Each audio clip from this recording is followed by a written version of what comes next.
کس کی بات کرے گا؟ آپ جس انداز میں پریکٹیکل ان گھر میں دے رہے ٹریننگ دے رہے بچہ بھی تو ویسے ہی کرے گا نا.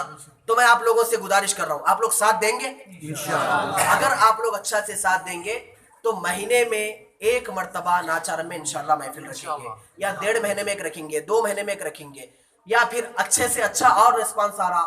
ہمارے عادل بھائی ہے, عابد بھائی ہے, عابد بھائی کے پورے بھائیاں ہیں, اور ہمارے ذاکر صاحب ہے, صدر صاحب, ہمارے امام صاحب قبلہ ہے, سب مل کے آپ لوگ اگر ایک جٹ ہو کے محنت کریں تو ایک بات یاد رکھیں میرے بھائی, انشاءاللہ وہ وقت دور نہیں ہے ناچارم میں اہل سنت کا جھنڈا لہرائے گا انشاءاللہ. سب مل کے محنت کرنے کی ضرورت ہے. ہم کو کچھ بھی دینے کی ضرورت نہیں ہے, پیٹرول کی پیسے کی ضرورت نہیں ہے, آنے کے پیسے کی نہیں, جانے کے پیسے کی نہیں, نہ ہمارے پورے فاؤنڈیشن کو آپ کو 1 روپیہ دینے کی ضرورت ہے. مطلب فاؤنڈیشن کے جو مقررہ ہیں ان کو نذرانہ دینے کی ضرورت نہیں ہے. آپ فاؤنڈیشن کو دینا چاہتے دیجئے, بہت ملی کام بہت کرنے کا ارادہ ہے.